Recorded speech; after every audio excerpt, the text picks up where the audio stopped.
Hi. Hello again, everyone. Happy to see me? Well, I'm happy to see all of you, because I got something to say that was unfortunately going to make you very much worried about our future. You all went to school, right?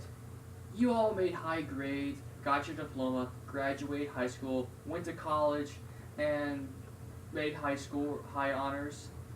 I bet you all feel pretty happy about that. Now, what if I were to tell you that that's going to become a running joke for the rest of the nations to laugh at in just a while? It is a sad, sad fact that over the past few years, the American educational bar has been lowered inch by inch by the years.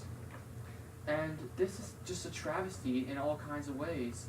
And there's just only one way for us to solve this. We need to raise the American educational bar, and I just believe I may have a few ideas how to stop this. Do you remember a time when some of the brightest young people who would change the world came from America? Well, it's a sad fact that that dream is slowly dying. The brightest of young minds just aren't meeting the requirements to push themselves to the limits, and our youths just aren't matching up the skills that we used to have 10 years ago.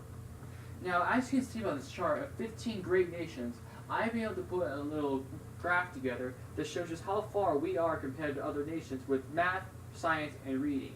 And take a wild guess about who is the highest right now.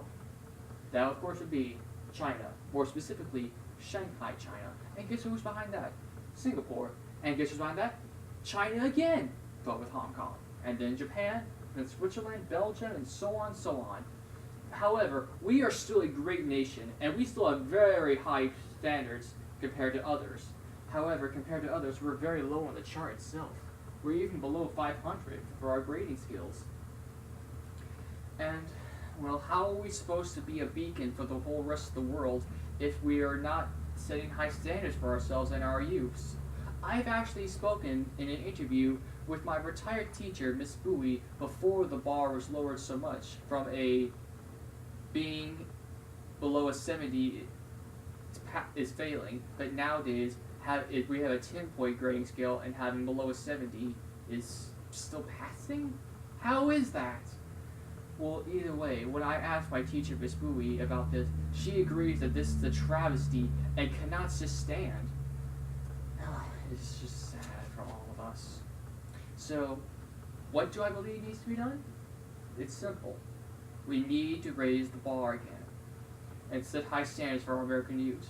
The federal government and the school board are both in charge of what goes on in our classrooms. So I proposed a two-part plan that can help put this to rest, or at least put it on hold for a little while so we can get our edge back.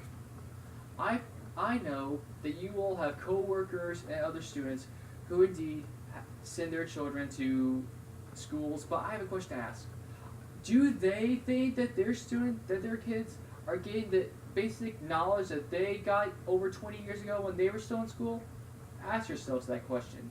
Now, I would like to say, I would like all of you to ask them, are they getting the info that they need? Well, when the answer is asked, I think that we need to send a message to the federal government and the Board of Education to at least take a moment to take a standardized exam of the students now in both math, reading, and science, and test it, compare it to a test score of what we were, say, about 15 to 20 years ago, and see just how low the bar has fallen. And thanks to EBSCO host, an article I was able to find there, and a book called Only Connect by Dr. Rudy Crew, I have been able to put this plan together. Parents want their kids to get a high education like they did when they were growing up, am I correct? Now, this may sound simple, but it is not. So, this will take a great amount of time and a lot of money to get results. But results is what we want, am I correct? We need to set the bar high if one is to even make these kind of changes. Challenges is what we need, even if they're very hard. That's what we want to test out with our young minds. Now, when all is said and done, what will our future for our youth hold? Well, I'm here to give you a peek of what will happen. With a lowered bar, our young minds won't be able to even understand the basic jobs that this new age require them for. Students in their senior years of high school possibly won't even be able to understand basic algebra. And from a post, I was able to find an article on the Huffington Post and The Economist. I'm not the only one who's scared about this. One of the greatest scares out there is growing into adulthood and not being able to read well. Can you believe such a thing? Well, unfortunately, this may come to pass. Now, with the challenges of high standards, means the outcome will be all the sweeter if they are able to graduate with such high standards. Having a mind filled with great knowledge is the only way to get ahead in this world. Imagine now a whole generation of young minds filled to the brim with knowledge and capable of pushing humankind into a new future, producing new things and new technology, just like long ago when mankind was able to hold fire. The time for action is now, my friends. We need to raise our stakes lest we become a weaker nation for all the world to mock. I would like to ask all of you to go to your fellow students, friends, co-workers, and ask them if they are happy with the education that their young minds are getting. Are they? I'd like to ask all of you to go do this now. Go spread the word that we need to raise the bar. American education is at risk of becoming dim, and I have this to ask. Is our legacy going to be only going to have dim minds in it? Will that be our legacy? Dim minds? I'd like to say that just may be it, unless something has changed. Now, I've got a bright young mind, and I intend to use it the best I can. Are you all going to do the same?